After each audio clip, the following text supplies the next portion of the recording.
ನಮಸ್ಕಾರ, ನಾನು ಸೌಮ್ಯ ಮಳಲಿ. ಉತ್ತರ ಭಾರತ ಪಾಕ್ ಅಫ್ಘಾನ್ನಲ್ಲಿ ಭೀಕರ ಭೂಕಂಪ ಸಂಭವಿಸಿದೆ. ದೆಹಲಿ, ಉತ್ತರ ಪ್ರದೇಶ, ಜಮ್ಮು ಕಾಶ್ಮೀರ, ಚಂಡೀಗಢದಲ್ಲಿ ಭೂಕಂಪ ಆಗಿದೆ. ರಿಕ್ಟರ್ ಮಾಪಕದಲ್ಲಿ 6.6ರಷ್ಟು ತೀವ್ರತೆಯ ಭೂಕಂಪ ದಾಖಲಾಗಿದೆ. ದೆಹಲಿ, ಉತ್ತರ ಪ್ರದೇಶ, ಜಮ್ಮು ಕಾಶ್ಮೀರ, ಚಂಡೀಗಢದಲ್ಲಿ ಭೂಕಂಪ ಆಗಿದ್ದು ರಿಕ್ಟರ್ ಮಾಪಕದಲ್ಲಿ 6.6 ತೀವ್ರತೆ ದಾಖಲಾಗಿದೆ. ದೆಹಲಿ, ಕಾಶ್ಮೀರ, ಚಂಡೀಗಢದಲ್ಲಿ ಮನೆಯಿಂದ ಓಡ್ ಬಂದಿದ್ದಾರೆ ಜನ. ಅಫ್ಘಾನ್ ಹಿಂದೂ ಕುಶ್ ಭಾಗದಲ್ಲಿ ಭೂಕಂಪದ ಕೇಂದ್ರ ಬಿಂದು ದಾಖಲಾಗಿದೆ. ಟರ್ಕಿ ಭೂಕಂಪ ದುರಂತದ ಮಧ್ಯೆ ಮತ್ತೊಂದು ಭೀಕರ ಭೂಕಂಪ ಸಂಭವಿಸಿರುವಂಥದ್ದು. ದೆಹಲಿಯ ಶಕರ್ಪುರ್ನಲ್ಲಿರುವ ಕಟ್ಟಡಗಳು ದೆಹಲಿ ಅಗ್ನಿಶಾಮಕ ಪಡೆ ರಕ್ಷಣಾ ಸಿಬ್ಬಂದಿ ದೌಡಾಯಿಸಿದ್ದಾರೆ. ದೆಹಲಿ ಜೊತೆ ನೋಯ್ಡಾ, ಪಾಕಿಸ್ತಾನದಲ್ಲಿ ಕಟ್ಟಡಗಳೇ ಶೇಕ್ ಆಗಿದೆ. ಹಾಗಾದ್ರೆ ಎಲ್ಲೆಲ್ಲಿ ಇವತ್ತು ಭೂಕಂಪ ಸಂಭವಿಸಿದೆ ಅನ್ನೋದನ್ನ ನೋಡ್ತಾ ಹೋಗೋದಾದ್ರೆ, Kazakhstan, Pakistan, Tajikistan, Uzbekistan, China, Afghanistan ಹಾಗೂ ಉತ್ತರ ಭಾರತದಲ್ಲಿ ಭೂಕಂಪ ಸಂಭವಿಸಿರುವಂಥದ್ದು. ಭೂಕಂಪ ಭಾರತದ ಜಮ್ಮು ಕಾಶ್ಮೀರ, ಡೆಹ್ರಾಡೂನ್, ನೋಯ್ಡಾ, ಲಡಾಖ್, ಜಲಂಧರ್ನಲ್ಲಿ ಭೂಕಂಪನಕ್ಕೆ ಜನ ಬೆಚ್ಚಿ ಬಿದ್ದಿದ್ದಾರೆ. ಅಫ್ಘಾನ್ನ ಹಿಂದೂ ಕುಶ್ ಭಾಗ ಭೂಕಂಪದ ಕೇಂದ್ರ ಬಿಂದುವಾಗಿದೆ. ಇಂದಿನ ಭೂಕಂಪ ಭೀಕರನ ನವದೆಹಲಿ, ಗಾಜಿಯಾಬಾದ್, ಉತ್ತರ ಪ್ರದೇಶದಲ್ಲಿ, ಜಮ್ಮು ಕಾಶ್ಮೀರದ ಶ್ರೀನಗರದಲ್ಲಿ ಭೂಕಂಪ ಸಂಭವಿಸಿದೆ.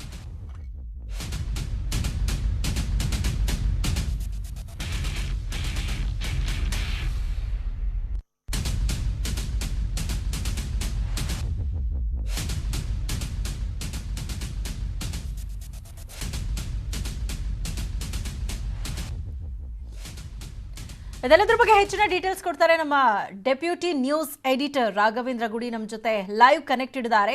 ರಾಘವೇಂದ್ರ, ಟರ್ಕಿಯಲ್ಲಿ ಸಂಭವಿಸಿದ ಭೂಕಂಪ, ಅದರ ತೀವ್ರತೆ, ಅದರ ಸಾವು ನೋವು ಇದೆಲ್ಲವನ್ನ ಮರೆಯೋ ಮುನ್ನವೇ ಈಗ ಉತ್ತರ ಭಾರತ ಸೇರಿದಂತೆ ಚೀನಾ, ಪಾಕಿಸ್ತಾನದಲ್ಲಿ ಭೂಕಂಪದ ಅನುಭವ ಆಗಿರುವಂಥದ್ದು. ರಿಕ್ಟರ್ ಮಾಪಕದಲ್ಲಿ ಎಷ್ಟು ದಾಖಲಾಗಿದೆ ಮತ್ತೆ ಇದರ ತೀವ್ರತೆ ಬಗ್ಗೆ ನಾವು ಮಾತಾಡ್ತಾ ಹೋಗೋದಾದ್ರೆ? ಸೌಮ್ಯ, ನಿಂತನ್ನೆಲ್ಲ ಅಳಗಾಡ್ತಾ ಇದೆ, ಜನ ಹೊರಗಡೆ ಓಡ್ ಬರ್ತಾ ಇದ್ರೆ. ಅದನ್ನ ಈ ಒಂದು ದೃಶ್ಯವನ್ನ ನಾವು ಸಂಪೂರ್ಣವಾಗಿ ದೆಹಲಿಯಿಂದ ಪಾಕಿಸ್ತಾನ, ಅಫ್ಘಾನಿಸ್ತಾನ್, ತುರ್ಕಮೇನಿಸ್ತಾನ್ ಜೊತೆಗೆ ಚೈನಾದ ಕೆಲ ಭಾಗ, ಈ ಸಂಪೂರ್ಣವಾಗಿ ಈ ಭೂಭಾಗದಲ್ಲಿ ಈ ಒಂದು ದೃಶ್ಯವನ್ನ ಗಮನಿಸ್ತಾ ಇದ್ದೀವಿ. ಅದರಲ್ಲೂ ಪ್ರಮುಖವಾಗಿ ಫೈಜಾಬಾದ್, ಅಫ್ಘಾನಿಸ್ತಾನದ ಪ್ರಾಂತ್ಯ, ಅಲ್ಲಿ ಇದರ ಕೇಂದ್ರ ಸ್ಥಾನ ಇರ್ತಕ್ಕಂಥದ್ದು. ಆ ಒಂದು ಭಾಗದಲ್ಲಿ ಸುಮಾರು 6.6 ನಷ್ಟು ರಿಕ್ಟರ್ ಮಾಪಕದಲ್ಲಿ ಒಂದು ಭೂಕಂಪ ದಾಖಲಾಗಿದೆ. ಅದರ ತೀವ್ರತೆ ಭಾರತದ ದೆಹಲಿ ಉತ್ತರ ಪ್ರದೇಶದವರೆಗೂ ಕೂಡ ಆವರಿಸಿಕೊಂಡಿದೆ, ಕಂಡು ಬಂದಿದೆ. ಆ ಒಂದು ಘಟನೆ ಏನಿದೆ ಸಾಕಷ್ಟು ಜನರಲ್ಲಿ ಒಂದು ಆತಂಕಕ್ಕೆ ಈಡು ಮಾಡಿರುವಂತದ್ದು. ಈಗಷ್ಟೇ ಒಂದು ಬ್ರೇಕಿಂಗ್ ಅಪ್ಡೇಟ್ ಬರ್ತಾ ಇದೆ. ನವದೆಹಲಿಯ ಫೈರ್ ಇಂಜಿನ್ ಡಿಪಾರ್ಟ್ಮೆಂಟ್ ಏನಿದೆ ಅವರಿಗೆ ಸುಮಾರು ಒಂದು 7 ರಿಂದ 8 ನಿಮಿಷದ ಹಿಂದೆ ಒಂದು ಕರೆ ಬಂದಿದೆ. ಅದು ಈ ಒಂದು ಬಿಲ್ಡಿಂಗ್ ಏನಿದೆ, ದೆಹಲಿಯಲ್ಲಿ ಇರ್ತಕ್ಕಂಥ ಬಿಲ್ಡಿಂಗ್ ಒಂದು ಕೃಶವಾಗಿರ್ತಕ್ಕಂಥ ಸ್ಥಿತಿಯಲ್ಲಿದೆ ಭೂಕಂಪ ನಂತರ ಅಂತೇಳಿ ಮಾಹಿತಿಯನ್ನ ಅವರಿಗೆ ಕೊಟ್ಟಿದ್ದಾರೆ ಅಂತ ಈಗಷ್ಟೇ ಎಎನ್ಐ ಸಂಸ್ಥೆ ಏನಿದೆ ಅವರು ವರದಿಯನ್ನ ಮಾಡಿದರೆ ಮಾಹಿತಿಯನ್ನ ಕೊಡ್ತಾ ಇದ್ದಾರೆ. ಜೊತೆಗೆ ನಾವು ನೋಡೋದಾದ್ರೆ ಅಫ್ಘಾನಿಸ್ತಾನದ ಒಂದು ಕೇಂದ್ರ ಸ್ಥಾನ ಇದೆ. ಯಾಕಂದ್ರೆ ನಾವು ಇತ್ತೀಚೆಗಷ್ಟೇ ಗಮನಿಸ್ತಾ ಇದ್ದೀವಿ ಸೌಮ್ಯ, ಒಂದು ಟರ್ಕಿಯಲ್ಲಿ ಸಂಭವಿಸಿದಂತ ಭೀಕರ ಭೂಕಂಪದಲ್ಲಿ ಸುಮಾರು 45 ರಿಂದ 55 ಸಾವಿರ ಜನ ಸಾವನ್ನಪ್ಪಿದ್ರೆ, ಸಾವಿರಾರು ಕಟ್ಟಡಗಳು ಧರಾಶಾಯಿಯಾಗಿದ್ವು, ಧರೆಗೆ ಉರುಳಿದ್ವು. ಜೊತೆಗೆ ಸಾವು ನೋವಿನ ಪ್ರಮಾಣ, ಗಾಯಗೊಂಡವರ ಪ್ರಮಾಣ ಕೂಡ ಅಪ್ರತಿಮವಾಗಿದ್ದು ದೊಡ್ಡ ಮಟ್ಟದಲ್ಲಿ ಕಂಡು ಬಂದಿತ್ತು. ಆ ಒಂದು ಭಯ ಏನಿದೆ ಇವತ್ತು ಕೂಡ ಜನರ ಮನಸ್ಸಿನಲ್ಲಿ ಕಾಡ್ತಾ ಇರುವಂತದ್ದು. ಯಾವಾಗ ಅಂತ ಒಂದು ಭೂಕಂಪ ಈಗ ನವದೆಹಲಿಯ ವಿಚಾರಕ್ಕೆ ಬಂದಾಗ ಅಲ್ಲಿ ರಿಕ್ಟರ್ ಮಾಪಕದಲ್ಲಿ 3ರಷ್ಟು, 2.2ರಷ್ಟು ಈಗ ಒಂದು ಚಿಕ್ಕ ಪುಟ್ಟ ಭೂಕಂಪಗಳು ಆಗ್ತಾ ಇರುತ್ತೆ, ಅದು ಸಹಜ ಕೂಡ. ಆದ್ರೆ ಇವತ್ತಾಗಿರ್ತಕ್ಕಂಥ ಭೂಕಂಪ ಏನಿದೆ ದೊಡ್ಡ ಮಟ್ಟದಲ್ಲಿ ಕಂಡು ಬಂದಿದೆ. ಆದ್ರೆ ಇಲ್ಲಿಯವರೆಗೂ ಕೂಡ ಭಾರತದಲ್ಲಿ ಯಾವುದೇ ಸಾವು ನೋವಿನ ಸುದ್ದಿ ಅಥವಾ ಸಾವು ನೋವಿನ ಪ್ರಕರಣಗಳು ವರದಿಯಾಗಿಲ್ಲ. ಇನ್ನು ಪಾಕಿಸ್ತಾನದ ವಿಚಾರಕ್ಕೆ ಬಂದ್ರೆ ಈಗಷ್ಟೇ ನಾವು ಗಮನಿಸ್ತಾ ಇದ್ವಿ, ಅಲ್ಲಿ ಭೀಕರವಾಗಿರ್ತಕ್ಕಂಥ ಒಂದು ಪ್ರವಾಹ ಬಂತು, ಸಾಕಷ್ಟು ಜನ ಅದರಿಂದ ಕೂಡ ಒಂದು ನಿರಾಶ್ರಿತರಾದಂತ ಸ್ಥಿತಿ ನಿರ್ಮಾಣವಾಯಿತು.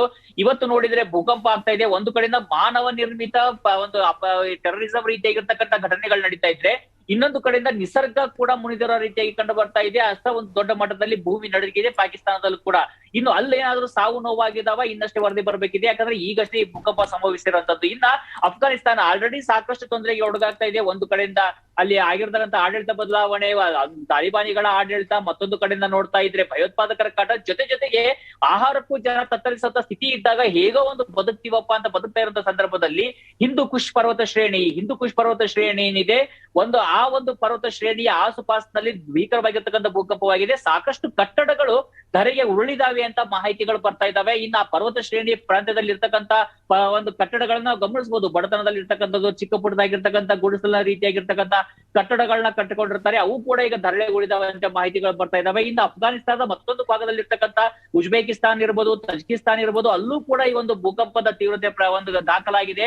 ಆದ್ರೆ ಎಷ್ಟು ಈ ಇಡೀ ಸಂಪೂರ್ಣವಾಗಿ ಈ ಒಂದು ಪ್ರದೇಶವನ್ನು ಗಮನಿಸ್ತಾ ಇದ್ರೆ ನಾವು ಇವತ್ತು ಸರಿ ಸುಮಾರಾಗಿ 70 ರಿಂದ 100 ಕೋಟಿ ಜನಸಂಖ್ಯೆಯಷ್ಟು ಒಂದು ಪ್ರದೇಶ ಇವತ್ತು ಇದಕ್ಕೆ ಒಳಪಟ್ಟಿರುವಂತದ್ದು. ಆ ಒಂದು ಪ್ರದೇಶದಲ್ಲಿ ಈ ರೀತಿಯಾದಂತ ಭೂಕಂಪ ಆಗಿದೆ. ಹೀಗಾಗಿ ಸಹಜವಾಗಿ ಆತಂಕ ಅಂತೂ ಇದ್ದೇ ಇದೆ. ಆದ್ರೆ ಅದರಿಂದ ಭಾರತದಲ್ಲಿ ಅಷ್ಟು ತೀವ್ರತೆ ಇಲ್ಲದೆ ಇದ್ರು ಕೂಡ ಪಾಕಿಸ್ತಾನ್, ಅಫ್ಘಾನಿಸ್ತಾನ್, ಉಜ್ಬೇಕಿಸ್ತಾನ್, ಚೈನಾದ ಒಂದು ತಕ್ಕ ಮಟ್ಟಿನ ಭಾಗ ಏನಿದೆ, ಅಲ್ಲಿ ಪಾಕ್ ಆಕ್ರಮಿತ ಕಾಶ್ಮೀರ ಏನಿದೆ, ಆ ಕಾಶ್ಮೀರದ ಭಾಗದಲ್ಲಿ ಒಂದು ಭೂಕಂಪ ಆಗಿರ್ತಕ್ಕಂಥದ್ದು. ಇನ್ನು ಭಾರತದ ವಿಚಾರಕ್ಕೆ ಬಂದ್ರೆ ಕಾಶ್ಮೀರದಲ್ಲಿ ಇದರ ಒಂದು ಅನುಭವ ಆಗಿದೆ, ದೆಹಲಿಯಲ್ಲಿ ಆಗಿದೆ, ಉತ್ತರ ಪ್ರದೇಶದಲ್ಲಾಗಿದೆ, ನೋಯ್ಡಾದಲ್ಲಿ ಕಂಡು ಬರ್ತಾ ಇದೆ, ಗಾಜಿಯಾಬಾದ್ ನಲ್ಲಾಗಿದೆ, ಹರಿಯಾಣದ ಕೆಲ ಪ್ರಾಂತ್ಯದಲ್ಲಿ ಕಂಡು ಬರ್ತಾ ಇದೆ. ಹೀಗಾಗಿ ಸಹಜವಾಗಿ ಒಂದು ಆತಂಕ ಅಂತೂ ಇದ್ದೇ ಇದೆ. ಜೊತೆಗೆ ಈ ರೀತಿಯಾಗಿ ಭೂಮಿ ನಡುವಾಗಿ ಶುರು ಆದ್ರೆ ಮುಂದೆ ನಮ್ಮ ಗತಿ ಏನಪ್ಪಾ ಅಂತ ಪ್ರಶ್ನೆಗಳು ಕೂಡ ಇವತ್ತು ಸಾಲ ಕೇಳಿಕೊಳ್ಳುವಂತ ಪರಿಸ್ಥಿತಿ ಎಲ್ರ ಮುಂದೆ ನಿರ್ಮಾಣ ಆಗ್ತಾ ಇದೆ. ಸೌಮ್ಯ, ಥ್ಯಾಂಕ್ ಯು ರಾಘವೇಂದ್ರ ತಮ್ಮೆಲ್ಲ ಇನ್ಫಾರ್ಮೇಶನ್ಗೆ.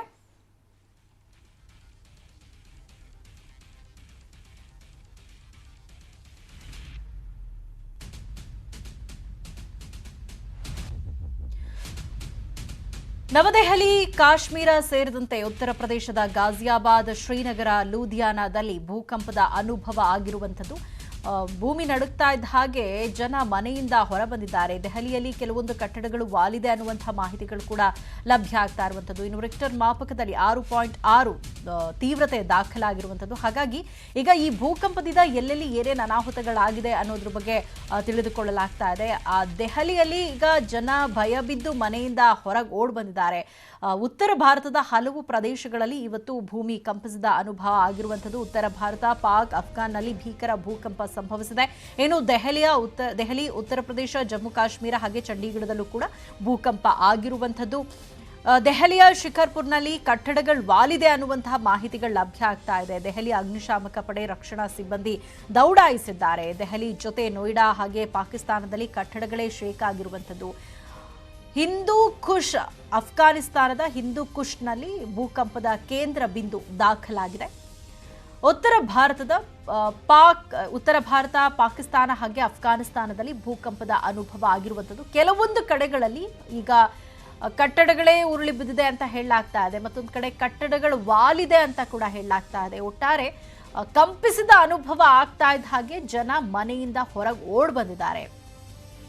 ಇನ್ನು ಕಂಪಿಸ್ತಾ ಇರುವಂಥದ್ದು ಸಂದರ್ಭದಲ್ಲಿ ಕೆಲವರು ಆ ವಿಡಿಯೋ ರೆಕಾರ್ಡ್ಗಳನ್ನು ಕೂಡ ಮಾಡಿರುವಂಥದ್ದು. ಯಾವ ರೀತಿಯಾಗಿ ಭೂಮಿ ನಡುಗಿದ ಅನುಭವ ಆಗಿದೆ ಅನ್ನುವಂಥದ್ದನ್ನು ಅವರು ವಿಡಿಯೋ ರೆಕಾರ್ಡ್ ಕೂಡ ಮಾಡಿದ್ದಾರೆ. ಯಾವಾಗ ಈ ರೀತಿ ಭೂಮಿ ನಡುಗ್ತಾ ಇದೆ ಅನ್ನುವಂಥ ಒಂದು ಅನುಭವ ಆಯ್ತಲ್ಲ, ಆ ಸಂದರ್ಭದಲ್ಲಿ ಎಲ್ಲರೂ ಕೂಡ ಮನೆಯಿಂದ ಹೊರಗೆ ಓಡ್ ಬಂದಿದ್ದಾರೆ. ಇನ್ನು ಈ ಬಗ್ಗೆ ಮಾತನಾಡೋದಕ್ಕೆ ಭೂಗರ್ಭ ತಜ್ಞರಾಗಿರುವಂತಹ HSN ಪ್ರಕಾಶ್ ಅವರು ನಮ್ಮ ಜೊತೆ ಫೋನ್ ಸಂಪರ್ಕದಲ್ಲಿ ಜಾಯ್ನ್ ಆಗಿದ್ದಾರೆ. ಸರ್ ನಮಸ್ತೆ. ನಮಸ್ಕಾರ ಸರ್, ಇತ್ತೀಚೆಗಷ್ಟೇ ಟರ್ಕಿಯಲ್ಲಿ ಭೂಕಂಪ ಆಗಿತ್ತು. ಆ ಸಂದರ್ಭದಲ್ಲಿ 7.2 ತೀವ್ರತೆಯ ಭೂಕಂಪ ದಾಖಲಾಗಿತ್ತು. ಇವತ್ತಿನ ಭೂಕಂಪದ ಬಗ್ಗೆ ಮಾತಾಡೋದಾದ್ರೆ 6.6 ತೀವ್ರತೆ. ಅಂದ್ರೆ ಇದು ತುಂಬಾ, ಈ ಇಂದಿನ ಭೂಕಂಪ ತುಂಬಾ ಭೀಕರ ಅಂತ ಹೇಳಬಹುದಾ? ನೋಡಿ, ತಜಿಕಿಸ್ತಾನದಲ್ಲಿ ಒಂದು ವಾರದಿಂದ ದೊಡ್ಡ ಭೂಕಂಪ ಆಯ್ತು. ಅದರ ಪಕ್ಕದ ಏರಿಯಾದಲ್ಲಿ ಅಫ್ಘಾನಿಸ್ತಾನದ ಹಿಂದೂ ಕುಶ್ ಮೌಂಟನ್ಸ್ ಅಲ್ಲಿ ಚಟುವಟಿಕೆ ನಡೀತಾ ಇತ್ತು 4-5 ತಿಂಗಳಿಂದ, ಸಣ್ಣ ಪುಟ್ಟ ಭೂಕಂಪಗಳು. ಅಲ್ಲಿ ಈಗ ಪೀಕ್ ಆಗಿದೆ, 6.6 ಆಗಿದೆ. ಅದರ ಒಂದು ಅನುಭವ ಅಲೆಗಳು ದೆಹಲಿ ಬಂದಿದೆ. ಮಧ್ಯದಲ್ಲಿ ಪಾಕಿಸ್ತಾನ ಮತ್ತು ಶ್ರೀನಗರ ಅಲ್ಲೆಲ್ಲ ಅನುಭವ ಆಗಿದೆ, ಡೆಲ್ಲಿನಲ್ಲೂ ಆಗಿದೆ. ಸೊ ಇದು ನೋಡಿ ಕಂಟಿನ್ಯೂಸ್ ಆಗಿ ಯಾವುದು ನಮ್ಮ ಟರ್ಕಿ ಆಯ್ತು, ಮಧ್ಯದಲ್ಲಿ ಇರಾಕ್ ಬರುತ್ತೆ. ಅಲ್ಲೂ ಕೂಡ ಬೆಳವಣಿಗೆ ಆಗ್ತಾ ಇದೆ, ಸಣ್ಣ ಪುಟ್ಟ ಭೂಕಂಪಗಳು ಆಗ್ತಾ ಇವೆ. ಅಲ್ಲೂ ಕೂಡ ಮುಂದಿನ ದಿನಗಳಲ್ಲಿ ದೊಡ್ಡ ಭೂಕಂಪ ಆಗೋ ಚಾನ್ಸ್ ಇದೆ. ಸೊ ಈಗ ಆಫ್ಘಾನಿಸ್ತಾನ ಹಿಂದೂ ಕುಶ್ ಮೌಂಟನ್ಸ್ ಆದ್ಮೇಲೆ ಕಾಶ್ಮೀರ ಭಾಗದಲ್ಲಿ ಮತ್ತೆ ಉತ್ತರಾಖಂಡ್ ಭಾಗದಲ್ಲಿ ಕೂಡ ಆಗೋ ಚಾನ್ಸ್ ಇದೆ.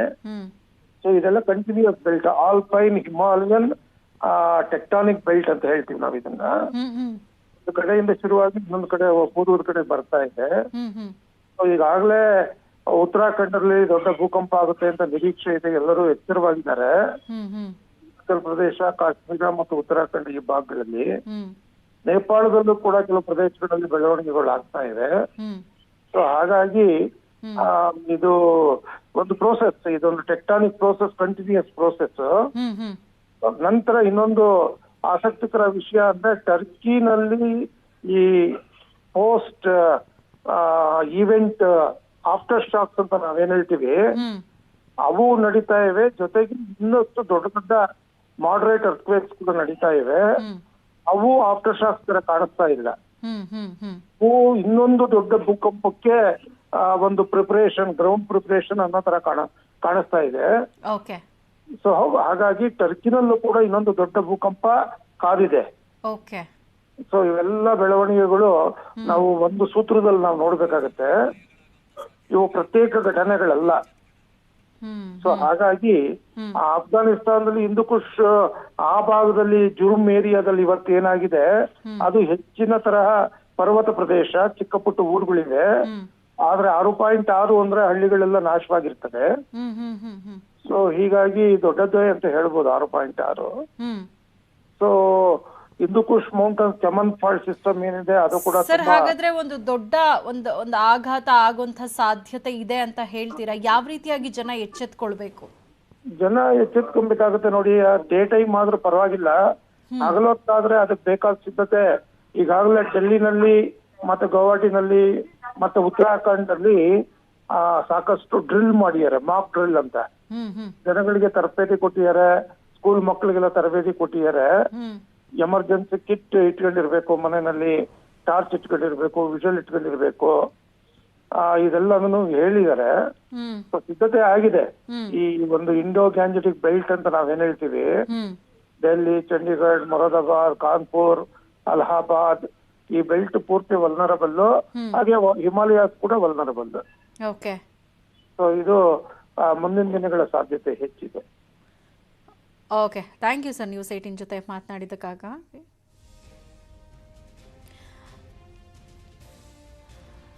ದೆಹಲಿಯಲ್ಲೂ ಕೂಡ ಭೂಕಂಪದ ಅನುಭವ ಆಗಿರುವಂಥದ್ದು. ಇದ್ರ ಬಗ್ಗೆ ಮಾತನಾಡೋದಕ್ಕೆ ದೆಹಲಿಯಲ್ಲಿರುವಂತಹ ಕನ್ನಡಿಗರಾದಂತಹ ಸಂಜೀವ್ ಅವರು ನಮ್ಮ ಜೊತೆ ಫೋನ್ ಸಂಪರ್ಕದಲ್ಲಿ ಜಾಯ್ನ್ ಆಗಿದ್ದಾರೆ. ನಮಸ್ತೆ ಸಂಜೀವ್ ಅವರೇ.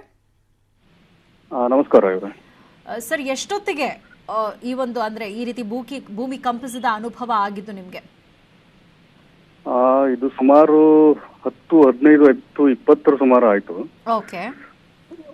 ಅಷ್ಟು ಜಾಸ್ತಿ ಇಲ್ಲಿ ನಾವಿರೋ ಏರಿಯಾನಲ್ಲಿ ಅಷ್ಟೊಂದು ಫೀಲ್ ಆಗಿಲ್ಲ. ಅಷ್ಟೊಂದು ಸ್ವಲ್ಪ 1 ಸೆಕೆಂಡ್ ಅಳ್ಳಾಡ್ದಂಗೆ ಆಯ್ತು. ಬಟ್ ಇಲ್ಲೇನು ಅಷ್ಟೊಂದು ಭಯ ಪಡುವಂತ ಏನು ವಾತಾವರಣ ಆಗಿಲ್ಲ ಇಲ್ಲಿ.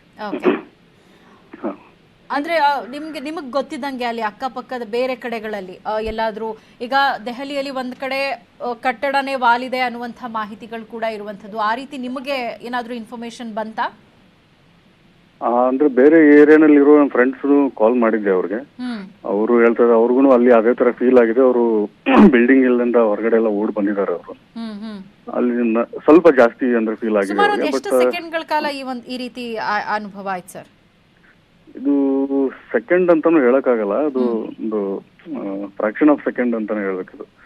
ಅಂದ್ರೆ ಅಷ್ಟು ತುಂಬಾ ಸೆಕೆಂಡ್ಸ್ ಅಲ್ಲಿ ಆಗಿರೋ ಫೀಲಿಂಗ್ ಏನಲ್ಲ, ಸೆಕೆಂಡ್ಸ್ ಗಿಂತಾನು ಕಮ್ಮಿ. ಫ್ರಾಕ್ಷನ್ ಆಫ್ ಸೆಕೆಂಡ್ಸ್ ಅಲ್ಲಿ ನಿಮ್ಗೆ ಅಂದ್ರೆ ನಿಮ್ಗೆ ಅದ್ರ ಗೊತ್ತಾಯ್ತು, ಭೂಕಂಪ ಆಯ್ತು ಅಂದ್ರೆ ಗೊತ್ತಾಗಿಂದ ಮುಂಚೆನೆ ಅದು ಮುಗಿದು ಹೋಗಿತ್ತು. ಅಂದ್ರೆ ಆತರ ಆತರ ಆಯ್ತು. ಓಕೆ, ಥ್ಯಾಂಕ್ ಯು ಸಂಜೀವ್ ಅವರೇ, ನ್ಯೂಸ್ 18 ಜೊತೆ ಮಾತನಾಡಿದಕ್ಕಾಗಿ.